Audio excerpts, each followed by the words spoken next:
Recording at this point for purposes and the sake of argument, it is 11:27 a.m. 5491. We will take the date and time off. On the bottom. Recording, okay. Okay, you're on. Want to start out by identifying yourself? I'm Glenn Dennis. You live where, Glenn? In Roswell, New Mexico. And the date is? I have no idea what it is. May 4, 1991. May 4, 19. Can we get an age from you? I'm 66 years old. Okay. How did you first become involved in this? The way I first became involved, I got a call. I was employed at the time at the Ballard Funeral Home in Roswell, New Mexico. As a what? I'm sorry? As a what? As a mortician. And we had the contract for the base at the Roswell Army Airfield. We had the contract for all of the mortuary services.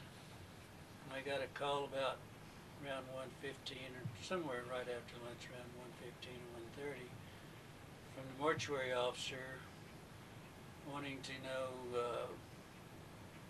what was the smallest size hermetically sealed casket that we had in stock or that we could get. And I think I informed him that we usually kept a 4 foot, but I could possibly get a 3/6. And I said, I mean, what do you have in mind? He said, well, this would be for future services later on in case he said, we need to know this in case something comes up in the future. And then he said... Do you recall his name? No, I don't recall his name. I had at the time, and Stan Friedman and I went over to check the records, but I couldn't find the name, and I don't remember the name. But anyway, I told him, he said, well, how long would it take you to get if we needed more than one? Because we always just kept a 4 foot in stock. And I said, if you'd call me by 3 o'clock in the afternoon, I can have it in here by 7 the next morning because they come from Amarillo, Texas. And he said, okay, we'll talk to you later. Glenn, had you gotten requests like that before? No, not necessarily. Usually, you know, people not, until they really have a need for it, you don't ever have a call for it. But there's very few. At that time, pre-need services weren't too popular at that time. And then about another hour, maybe 45 minutes later, I get a call from the same officer. And he said, I would like to know what your preparations for bodies that might have been laying out in the elements are. He said, could you give me what's your preparation and how you would do it? And then before I could explain our procedure,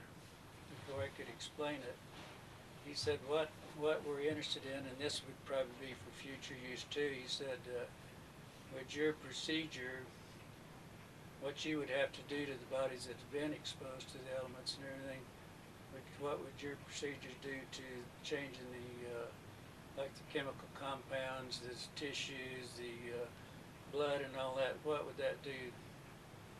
Would that destroy any of it? And so when I explained to him the procedure that we would go through, and like aspirating the lungs and the cavities and everything, that definitely you would be getting body fluids, and our chemicals at that time mainly were strong solutions of formaldehyde. And what we would do on bodies of that type that had been laying out for several days, what we called batten, we have a metal line, you know, box metal line that we put the body in and make a solution of formaldehyde and water. It's almost straight formaldehyde, and they would say in like 19 to 24 hours. And I informed them that definitely that would alter a lot of the composition, and you would lose a lot of, you know, of the effect of the blood and all that. And so then we discussed on making the removal. How would you make a removal? Because if a body had been laying out, like let's say in our country here in the summer in July, you know, the temperatures can be anywhere from 100 to 110, 15 degrees. body lays out there for, let's say, 3 days. You go to pick up the body, the tissue and everything's going to come right off in your hands, you know. So it's not a procedure that you can just go pick up. Did he, So I explained that, yes. did he give you any idea how long the bodies might have been out? No, and I told him, I said, now listen, I said, whatever you have, I said, I don't know, you know, evidently you have a problem. I said, we have the contract, so I said, I'd be glad to come out and see what you have, and then we could work with you. And then I could tell you, know, how we would do it. And he said, no, this is for future use. He said, we don't really need your service today, but this is a, you know, future use. And I kind of had a suspicion that there was something, because you usually don't get, you know, people not wanting this type of information from you. So then when I talked to him, I said, is there a problem? If you have a problem, I thought maybe what we used to call, did you have a hot one, that was like if you had a VIP or something like that, that they didn't want to make any announcements or anything, but also they needed to determine the cause of death. And I said, what you better do, you better, if you have a pathologist, which we didn't in Roswell at the time, you better call your pathologist and ask him, and he'll know what you have, and you better ask him what you should do, and then you better follow his procedure, because otherwise, you know, you could do a lot of damage to the cause of death. And I said, what we would probably do if it was something like that, if we had to take it to Albuquerque, we would probably put it in a pouch and then try to freeze it immediately possible with dry ice. And I said, that's probably what we would do. He said, okay. He said he appreciated it, and that was it. Then let's say probably another hour, 15 minutes. I get a call. We had the only ambulance service, and I got a call on an emergency. There was an airman that was injured in a minor accident. He had a laceration in the forehead and in the nose. I think he had a fractured nose. And I took him to the base, but I didn't put him on a stretcher. He just sat up in the front seat with me. I gave him first aid, and then we just drove out to the hospital infirmary. And where I usually park the ambulance, there was 3 field ambulances, old Army ambulances there, and 2 of them, there was an MP standing right there at the back of those field ambulances. And I really never thought too much about it, because usually there's an ambulance, you know, something back there most of the time anyway. But when I was taking the airman in, when we walked up on the ramp, I noticed the back doors of the 2 ambulances, that the old field ambulances, were open, and I saw it looked like a wreckage, some type of, you know, they might have had a plane crash or something, and I saw some wreckage in there. But what I saw, it looked kind of like the bottom of a canoe. It was kind of in a shape, but it looked, you know, it reminded me, but it wasn't, let's say, over 2 feet, between 2 and maybe possibly the most of the pieces wouldn't be over 3 feet at most. Now, when you say the bottom of the canoe, did it include the curved?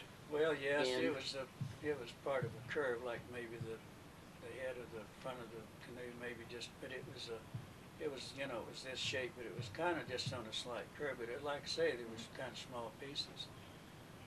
And How long did well, they these objects look? couldn't have been. They were very small pieces. I wouldn't say that they were. They couldn't, I don't think, been over maybe 3 feet at the most. But anyway, there were some pieces there, and both of those kind of pieces like that, some pretty good size, you know. But really never thought too much about it, because when we go out on those crashes and clean up crashes, a lot of times in the field ambulances and even in ours, a lot of times we would get a call and be there on the site before they would.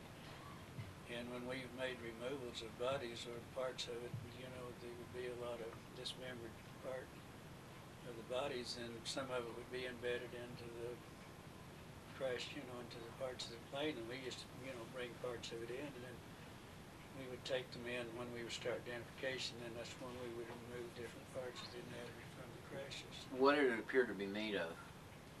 Well, what it looked like to me, it looked like I don't know if you've ever, if you take stainless steel and like put a torch to it, you can see how the blue, you'll get a blue or purplish tinge off it, and it kind of looked like that.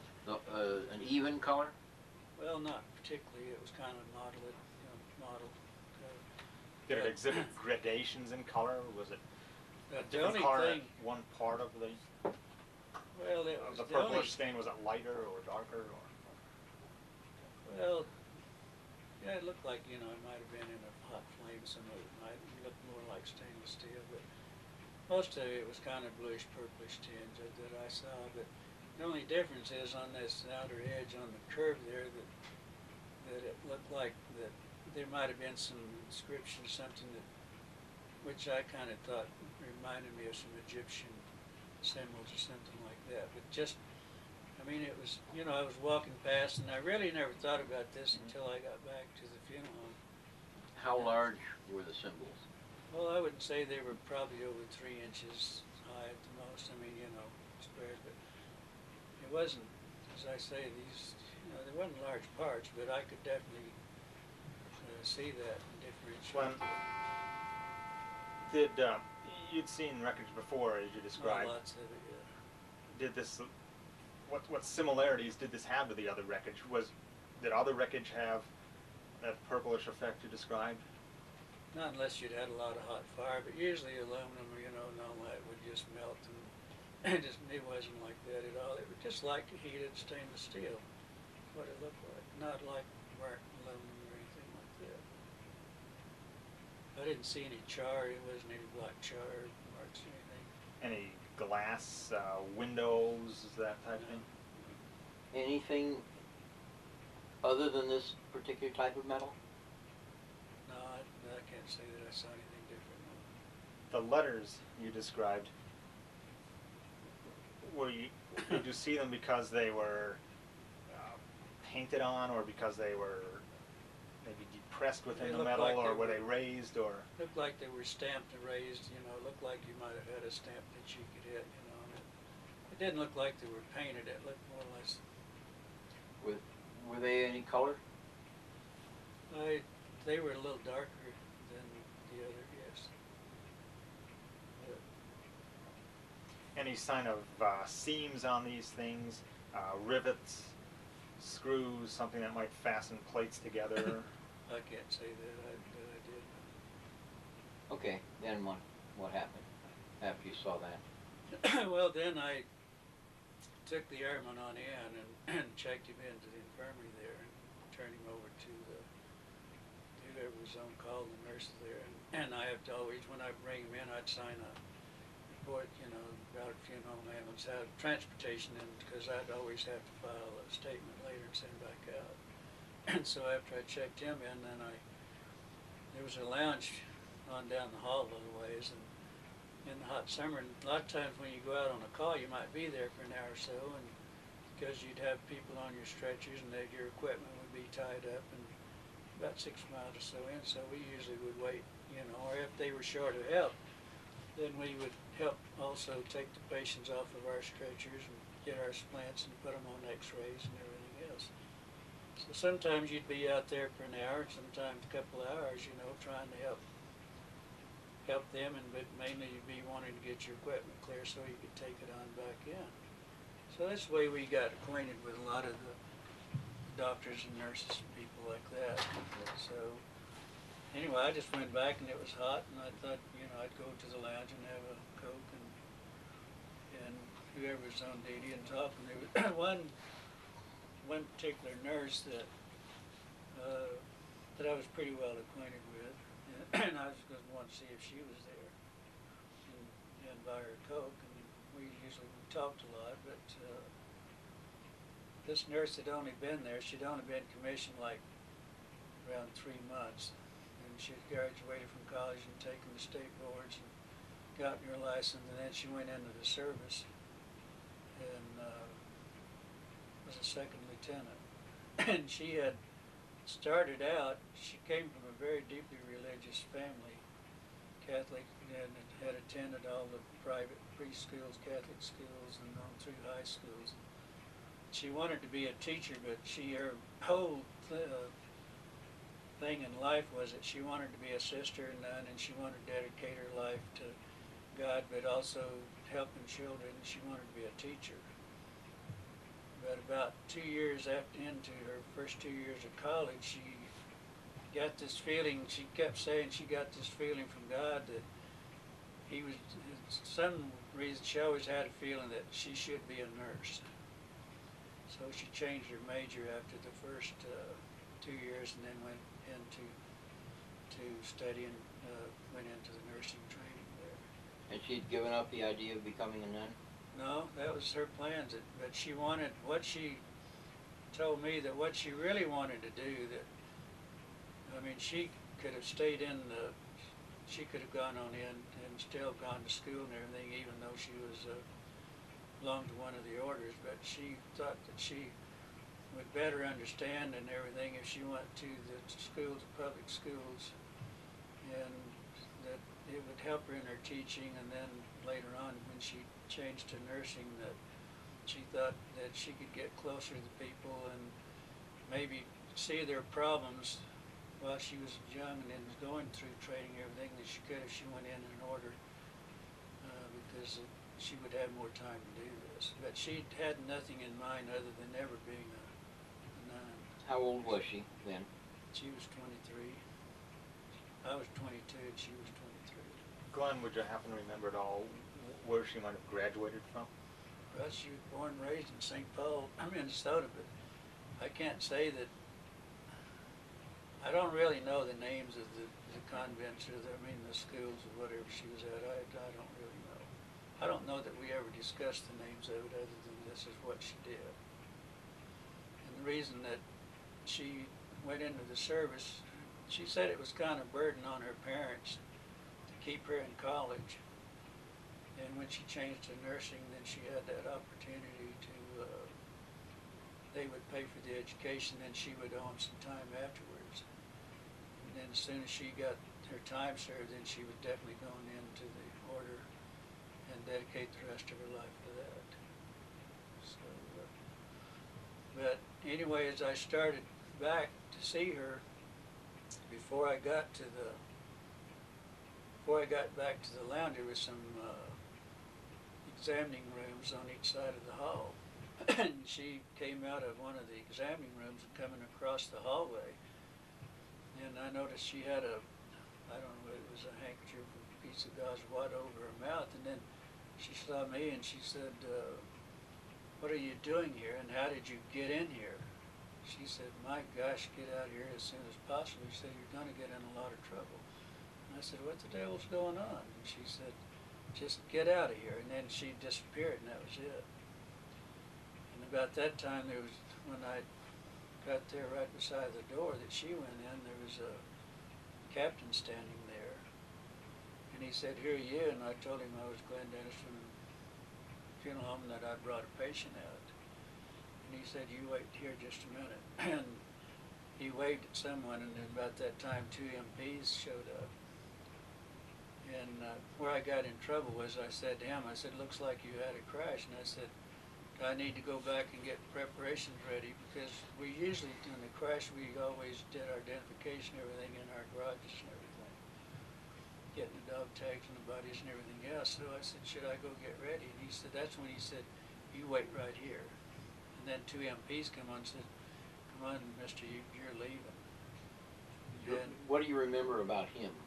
well, I don't remember anything about him, but the 2 MPs was taking me down the hall. They were, on each side of me. And they told me they had orders to follow me back to the funeral home. But we had gotten just, not probably over 10, 15 feet. And then we heard this voice said, we're not through with that SOB. He said, bring him back. So I turned around, went back, and then there was this other captain, red-headed captain. He was a mean-looking number, but he was talking pretty rough. And said, you did not see anything. There was no crash here. You don't go into town and making any rumors that you saw anything that there was any crashes. And he said you could get in a lot of trouble. Well, I was a little agitated, a little mad about the situation when he called me an SOB to start with. And I said, hey, look, mister, I said, I'm a civilian and you can't do a damn thing to me. And he said, oh, yes, we can, mister. He said, somebody would be picking your bones out of the sand. He said, we can do anything to you, you know, that we want to. And then there was a sergeant, a colored sergeant, that had a pad or something in his hand. I remembered that. And he said, he'll make real good dog food. He said he would make good dog food for our dogs. And they said, get the SOB out. And that's when I went on out and went back to the funeral. What did you think? You know, this is a novel experience. What did you think was going on? I had no idea. I knew there was something, but at the time I didn't have any idea what was going on. Then they did follow me all the way back to the funeral.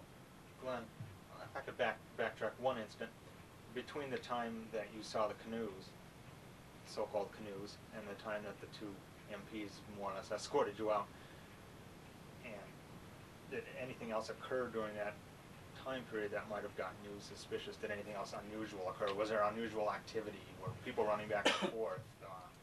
Well, it was unusual because I usually had a pretty free, I could go in the hospital and do whatever I wanted to. I knew a lot of the people. I never had any problem before, you'd say hi, Captain, and all this, because we weren't out there every day. Sometimes we'd go for a week or two and never be there, and sometimes we'd go out maybe 2-3 times a day, depends on what happened to the airmen. Were there any unfamiliar faces? Well, yeah, I didn't know any of these people. High-ranking people? Any of them? I think that captain was probably the highest ranking one. But they were not familiar people that I'd been working with, yes. You detect any unusual smells? Not at that time, no. I didn't. Then the next day, I tried to call this nurse. I wanted to call her, see what was going on, because then, when someone escorts you back, which had never happened before, you knew there was something wrong. It wasn't normal procedure, you knew that. So I tried to get a hold of her, and they kept telling me that she wasn't there yet. She wasn't there, and so I called maybe 3 or 4 times that morning, and about 11 o'clock, she called the funeral home and said, I understand you've been trying to get a hold of me. And she said, I'm not on duty today.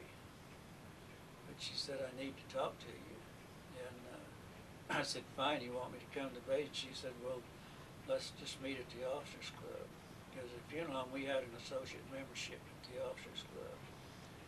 And we could go out there and use it, and have the same facilities and everything, go eat whatever we wanted to there. We just had a associate member, more or less like a country club associate membership. So we made this date, what time we would meet, and then I went out there and I met her. She was very upset, and she looked like, death warmed over.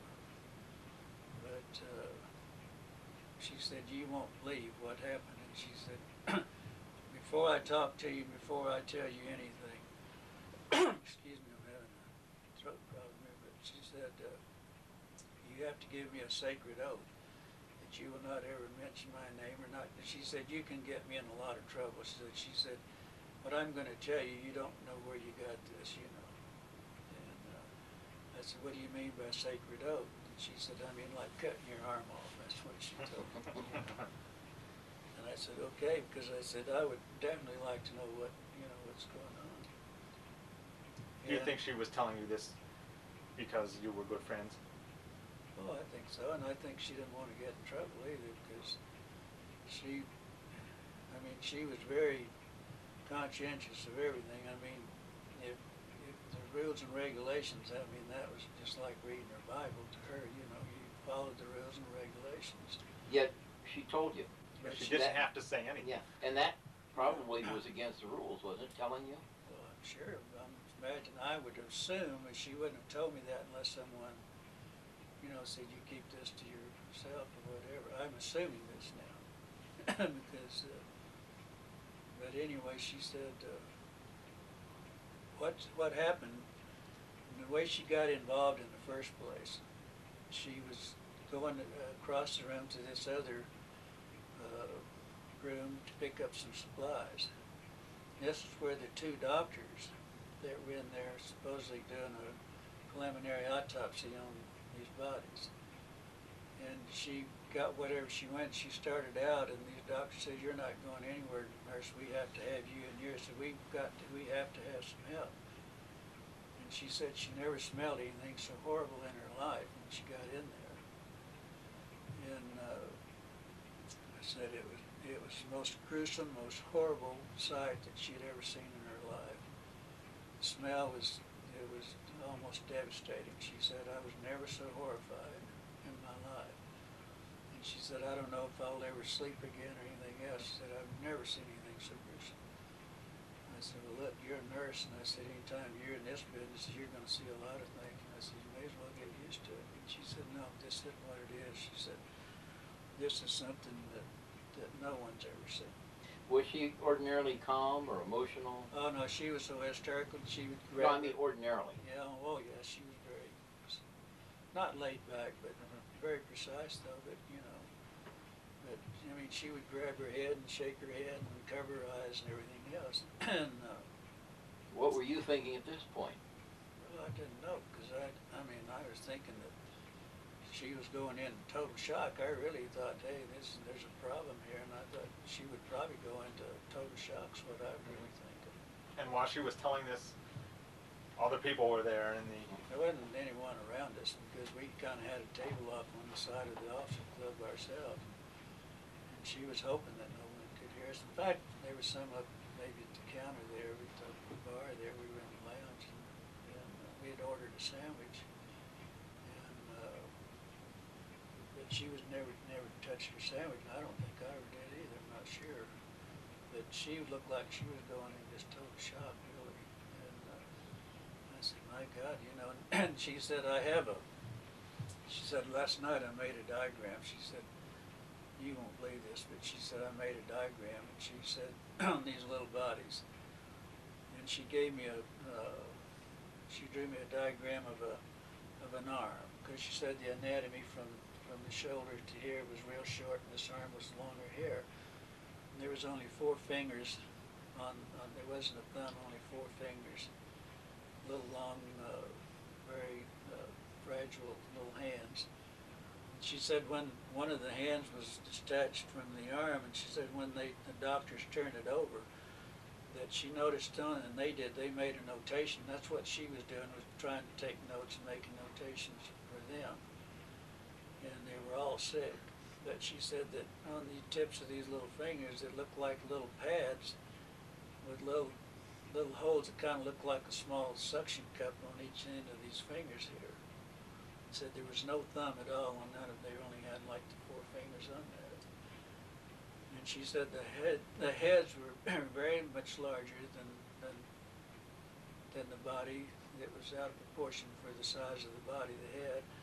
The eyes were very deeply set back and set in. And she said the amazing thing about the skulls that it wasn't like ours, that it was kind of like a newborn baby. They were kind of flexible, that the doctors couldn't move, that it wasn't like a hard skull. And she said that was a different.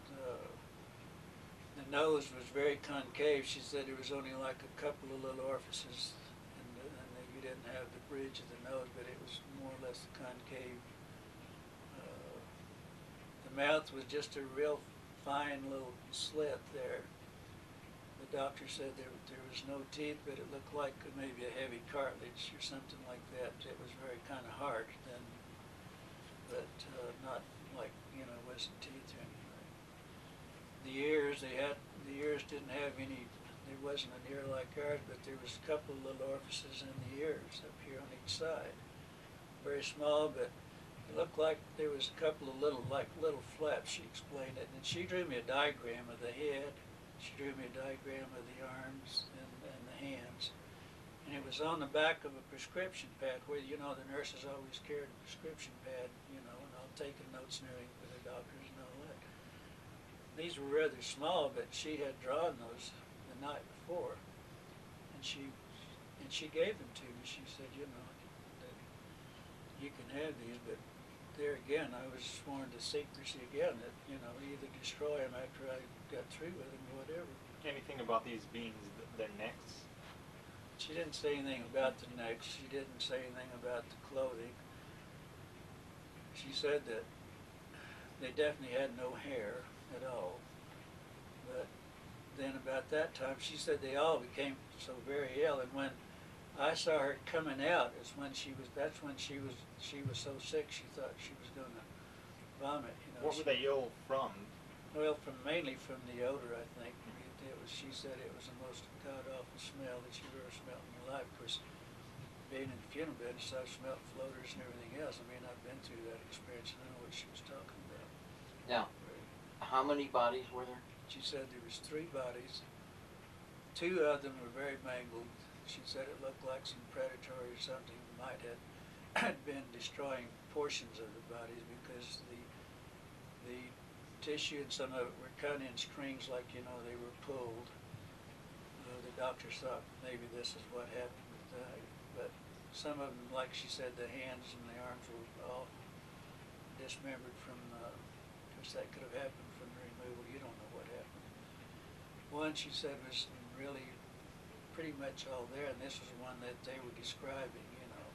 She said the body was well intact, that one was. She said they were like between 3.5 to 4 feet tall, so that would give you, but the bodies were black. Of course, you know, being exposed to the element could have caused that. Yeah. How did she refer to them? What did she call them? She didn't know what to call them. She just said small bodies, that the best of my knowledge now. I don't think she ever called them anything except very small bodies. She expressed any idea of what their origin was? The doctor said the 2 doctors, and she didn't know whether they were pathologists or what, but she had never seen them before either. And so she assumed they might be pathologists, but she wasn't sure. No, I mean the bodies. But she said yeah. the doctors, she said the doctor said, hey, this isn't anything we've ever seen before in our life, and there's no textbook that's ever covered this, you know. Is there any indication of sex of these beings? I asked her about that, and she said, I don't know. She said, I didn't look, and I don't think anybody else did either. She said that 2 of the bodies were probably so mangled and that they probably couldn't have told it, you know, but she said, I don't know about the other one. Did she say anything about legs, feet? She didn't. She just, what she diagrammed and what she told me about the head and the arms and hands is really all that she really, and then she got real ill again while we were sitting there. She said, I've got to get back to the barracks. She said, I just can't. She said, I don't think I can make it another step. So anyway, I drove her. We went to the Officer Club, and I drove her back to the barracks there, to the nurses' quarters. And that was the last time I ever saw her then. The next day I called out, started calling her the next day to just see mainly how she was. And they just said that, you know, she wasn't available, and called back later. I called all that day and I never did get her. Then I called back the next day, and when I called the next day, what would they say when you would call?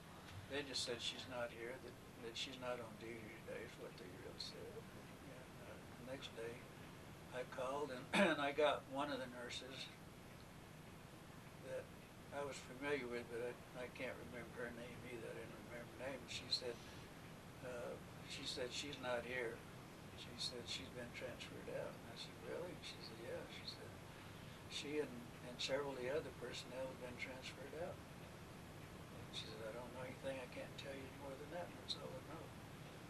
So about maybe a week, maybe 10 days or let's say 2 weeks, 10 days to 2 weeks, I'm not sure at the time, I got this letter. And all that was in the letter was that she said that this is my APO number. She said, we can, she says, I don't have time to write or anything right now, but she said, this is an APO number you can address a letter to. And she said, we will we will discuss this in a letter on what happened later on. Something, I mean, don't hold me word to word, but this was the gist of it. Very short, just a note. And said, but I am in London. And that was it. So I write a letter to her, and that was sent to, just to the Ballard Fuel Home in Roswell. So then I think the next day or something, I sat down and I wrote her a letter, and hoping that, you know, that she wasn't in any problem, and having any problem. I was hoping that, you know, she got over the shock and everything, the trauma that she'd been through. And about 2 weeks, I'd say it was at least 2 weeks or more, the letter that I had sent come back and said return to sender. And then on the corner down in red letters it said deceased. That was it, and it was my letter that was sent back to the funeral home there. And that was Stamped on the letter, yeah, it was deceased, or stamped. handwritten? It was stamped deceased. It was in a red block form that said deceased. Now, did you ask anybody at the base? Oh yeah, then, well, I guess, you know, 2 or 3 weeks went by, but I didn't go out. Like I said, we didn't go every day, but every time I'd go out, I'd say, did you hear from the lieutenant? Finally, one of the ladies said, well, the rumor is, she said, this is strictly a rumor, and I can't confirm anything else, but the rumor is that she and 5 other nurses were on a training mission, and they went down and they were all killed in a plane crash. And she said, that's all I know, and that's all I can tell you. So then I never did hear any more, but I kept asking, did you ever, you know, every once in a while I'd go out and I'd say, did anybody ever heard, you know, any more about the crash or anything? And no one had ever heard anything. That was the last I ever heard, and that was it. But you never got any official word? Oh, no, no. So, that was pretty much my involvement on this. Glenn, the next time you had occasion to go out to the base, was everything normal? Pretty much Did they so. treat you normal even? Pretty much so, but there were some new faces around, yes. But, What- but everything was pretty normal. Were there some old faces missing? Oh, yeah, some. But another thing, going back to when the doctors, she and the doctors became very ill, and she said that they didn't finish the autopsies or anything right there, that they couldn't take it any longer.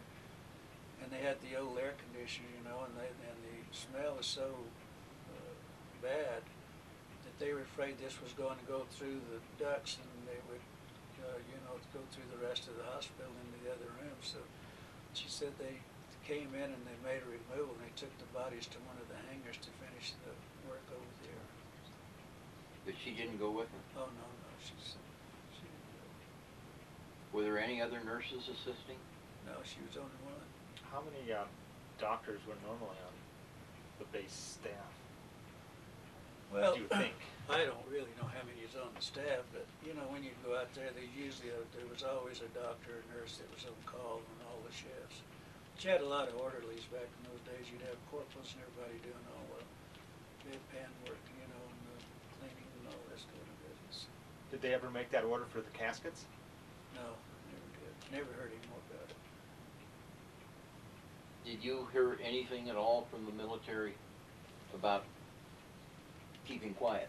No, just the time that I was threatened there in the hall by this captain and this sergeant, the only time that I was ever. So there was no follow-up? No, oh, and then another thing, I'd forgotten, the next day when the sheriff and my father, Sheriff Wilcox, were very close friends, and my father was, he was kind of an old gunsmith. He was a finished carpenter is what he was, but he would make special stocks for different people in town, you know, that would, you know, and their guns and all their Right. rifles and all that. He and the sheriff were pretty good. They used to play dominoes once in a while on Saturday evening or something. And the sheriff went to my folks' house the next morning. Next morning after what? After I was threatened, you know. Mhm. And he went to the house and he wanted to talk to my father, and he said, I don't know what kind of trouble Glenn's in out at the base, but he said evidently he's a problem. But he said, I've come out to tell him, to tell you, that you tell your son that whatever he does, that he didn't know anything, he didn't see anything that happened at the base. And he said, George said, I don't know what the problem is, but he said, they want they want you and your wife's name, and they want all your children's name and addresses.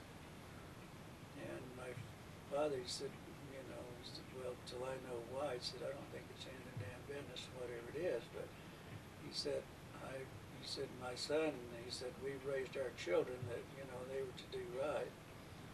He said, I can't believe that Glenn had gotten in any trouble, so he drove immediately to the funeral home. And he came in and he said, son, what kind of trouble are you in out at the base? And I said, I'm not in any trouble. And he said, he said, I can't help you if you don't tell me the truth. And I said, Dad, I'm not in any trouble. I said, I know I'm not. He said, well, he said, George Wilcox told me that you might be in some trouble. So I knew that he wasn't going to leave me alone until I told him. And this is the only man that I've ever told this story to until I told Stan Friedman one day. When I told him what the problem was, that I'd been threatened, and he became very upset. And, he thought, well, he might just go get his gun and settle some. He was very upset about it because, now if I'd have done anything, I would have paid the price with him before anything else, because that's the way we were raised, But he became very upset. But he's the only man I ever told, and I told him to don't ever repeat this to anyone either. Not that I was particularly afraid, What was his reaction when you told him?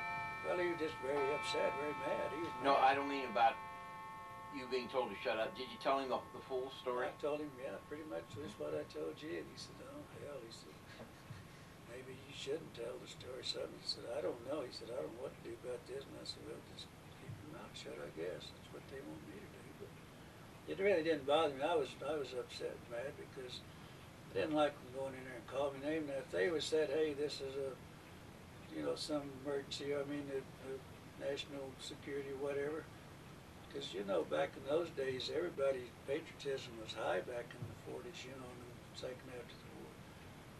And if they were, but God to threaten you and everything else, it was a little different ballgame, And I just told them go to hell, and I guess I was too stupid to really be scared. I wasn't really afraid they were going to do it. It never entered my mind they were going to do anything, but how do you know, I think a lot of other people would threaten also. So. Glenn, what did you think when perhaps that day or the next day or whenever the article came out in the newspaper about the Army Air Force picking up the wreckage of so-called flying disc? You connected those in your mind, or well, did you think? What did you think? Well, then I figured then that what Lieutenant 𝗔𝗞𝗘s that she worked on, had to be. And actually, there was quite a bit of talk around town for a few days after that. A lot of people didn't believe it. A lot of them thought it was scientific experiments from different, the Army or the Air Force or somebody had or whatever. A lot of people didn't take it really serious. A lot of them did. You would just keep mum when somebody talked to you about it. No one ever talked to me. Even Walter and I've been friends. I've known a lot of these people, Wilcox and all those, and I see, back in those days we didn't have corners. We didn't have a corner per se, but we had corners inquest. When we would have homicides or suicides or fatalities or whatever, and most of the time I was on, I would be, a witness or what. Embalming the bodies and working on them, I'd have to go testify to the cause of death and all this. And so I was with the sheriff a lot, and we never discussed this. Even the deputies never discussed it. No one ever discussed it. Walter and I have known Fred, been social friends for years, and none of us until 2 years ago. But I never said anything. It wasn't that I was trying to hide anything. No one ever taught me. And after I saw how Walter and everybody's getting involved, I said, I don't know whether I want to get involved or not. But my wife is the one that talked me into it. She said, I think you ought to at least get your story on the record. She said it may not mean anything, but at least get it in record, and then tell everybody to leave you alone and go on your way. But she said, I think you should do that. And that's the only reason that I did, was just because she thought maybe I should, because I didn't know if it was important or what. But anyway, Stan Friedman had been after me, and Bob Shirky brought Stan up that day, you know, in case the dog, go ahead and get it to him and then get it out of the way and forget about it.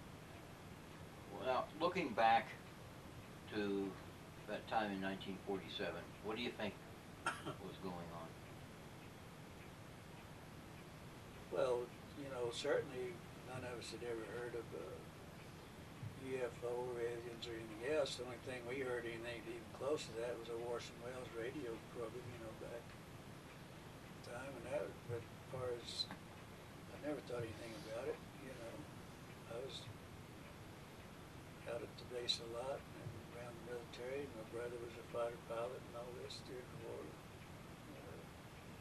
I was there during the war because I was 4F. I only had 1 ear. That's why I'm having to sit sideways to you to understand you. But I never ever thought anything about it. Really, after that, I've never thought too much about it. I don't think any of us ever thought too much about it. How do you feel now about the military's behavior and the whole thing? Well, my mind was made up when they threatened me that day that, okay, I think, you know, so what are you trying to cover up? Tell us the truth and we'll either keep our mouth shut and go on our way or forget about it. But you don't like to be called names, you don't like to be threatened. I mean, that's only human nature, you know, none of us like to be threatened. So I was upset about it, yeah, and I was real mad about it. At the time I got over it. Then I was really concerned when I never heard from the lieutenant again. I still think to this day that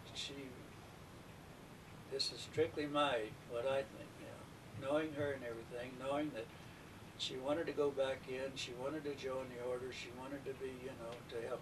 Mainly she wanted to be in children's, to help the young children and all this. I think they probably discharged her and put her in the convent somewhere. I think that's where she's been all these years. I'm just thinking it. I don't think she was ever killed. I don't think so. Glenn, the drawings, could you talk about them, where they might be today? I've heard that you looked for them.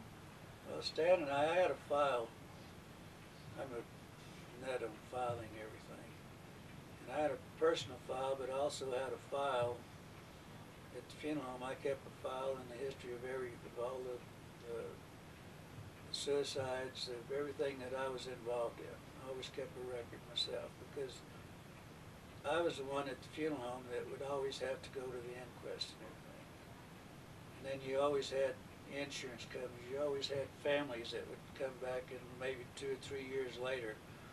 And I always made it even, I was so precise that I even wrote what kind of clothes and everybody, because you'd get letters, you know, 3 or 4 years later, my husband or my son that was killed there on a certain date had on a certain jacket and all that. What did you do with it and all that? So I had real good records. When Stan was there, and when I left the funeral home, the reason I left because I bought a funeral home myself. Kay and I bought a funeral home, and I went into business for myself. And I didn't go after I didn't think to get my records because there's a lot of the records that I wanted, you know, and that I would like. That was personal that I would like. And I even had the letter in there from her that I kept those deals. And but when Stan and I, we found the old, and I had it down in the basement, we found the old filing cabinet, and we found it, but what had happened, all of those old military files, I even had all the records for the ambulances. I mean, we had ambulances, everything was separated.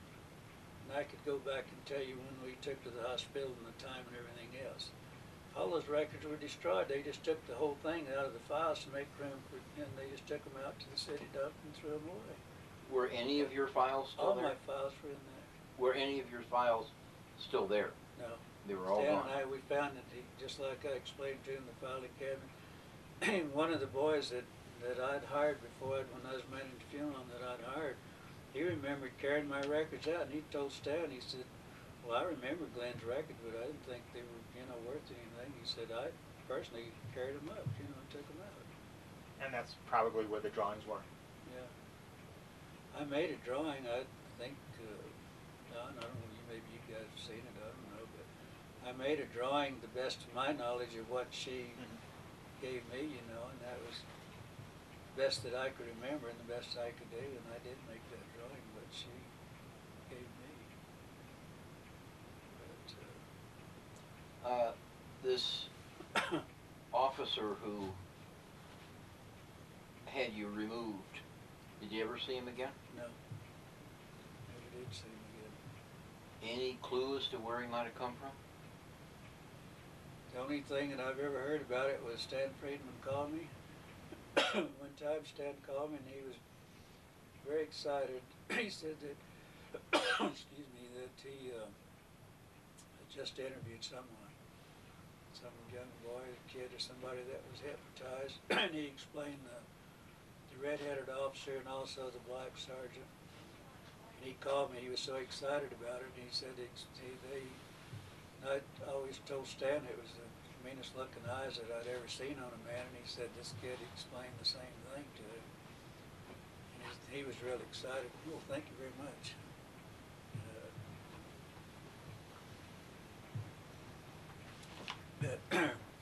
But I never did see any of them after that.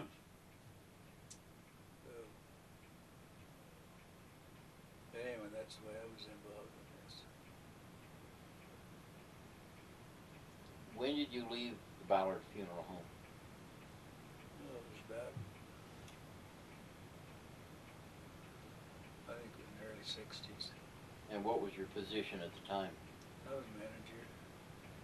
Mr. Ballard was still there, but he was the mayor, and he was involved in local politics and everything else. And so I pretty well managed everything. You know, I never really had a title as manager. I just automatically did everything, made all the decisions, did all the ordering. It wasn't, you know, Roswell was small. We just didn't have funerals every day and everything. It was, Did you still have the base contract? yeah, we had the base contract all the time I was there. Did you get the base contract then when you opened your own? No, I didn't have it. You know, but, you know, they closed the base. I don't remember what year they closed it, but they closed the base. But we just automatically got it. Politics, that's what, when you're the mayor and everything, but close it. That's politics for you. It hasn't changed. Yeah. Okay, you think of anything else? Yeah, We go ahead. covered it. Any contact with the lieutenant's parents? Did you have parents? I never had any I had contact one time that I was out there and she introduced me to her brother. She said, I want you to meet my brother Bill. And he was a sergeant, but I don't think he was in the Air Force. I think he was in the Army or something. Would they have any knowledge other than yours or of her disappearance or? Well, see, I've never contacted any of them after that. I never heard from anyone after that. He was just like her. He wanted to serve his country, but he was also studying to be a priest, and he wanted to, after the service, he wanted to go in back and be a priest. It was a very devout family. I mean, they were really something else. Glenn, were the MPs on the base and the guards running around with rifles and unholstered weapons? Well, they always had a pistol, you know, on their They didn't have them belt. drawn, or No, did no, they? no. Was there any sign of increased security? Well, the only thing I noticed was standing back of those ambulances, and I don't know if they were supposed to be guarding them or what, but certainly I'd never seen any MPs before, and certainly there was never any MPs escorted us back to the funeral home, you know. So, but I really never noticed any, at the time that I was involved in it, I just told you the MPs that was involved with, and that's all that I can say that I ever saw. How long were you in the building? Oh, I couldn't have been there. They didn't let me stay in there very long. I probably wasn't in there over 15 minutes. Wow. I'm just guessing something like 15, 20 minutes at the most. And until this officer spotted you, nobody gave you a hard time? No, because, you know, she was upset because I was there and how I got in. That was unusual, you know. She was hysterical then, you know. How did you get in here? You know, get out as soon as you're gonna get in a lot of trouble. So, but it wasn't a normal day in the base hospital, I can tell you that. It wasn't anything normal. Because we were never threatened. We pretty well had to run in the base, you know. So, no one ever stopped us. We were out there in the ambulance. We were there. We buried all the dependents, you know, the military dependents and babies and everything else, stillborns. We were involved out there quite well, you know. Quite intimately. So we didn't ever have any problems. No one ever questioned us when we were out there about what we were doing. We worked with the chaplains real well. It would seem that you were accorded a great deal of respect then by the military for the job you were doing. Yeah, and the MPs, see, They appreciated what you were when doing. we would go out on back in those days, every time you'd go out on an emergency, the MPs and the police, before we ever left funeral, we called the police station, so we have an emergency at whatever address we were going to. And they would dispatch a car there, and they would always meet us there. At that time, an MP would always ride with when we had the military base, it would always be, most of the time the MPs would ride with one of the policemen. You got an MP, military police along with the others, and they were posted out there. And we worked real good with them, and they were all pretty good guys. In fact, there's several of those MPs today that they're retired from the police force and fire department in Roswell. You know, the state in Roswell, married Roswell girls. Quite a few. But we had a real good relation with the base. That was the only time we've ever had any problem. That was the only time. One day, essentially. Yeah. Well, I guess that covers it then. Certainly appreciate you taking your time, and we'll see what comes of this.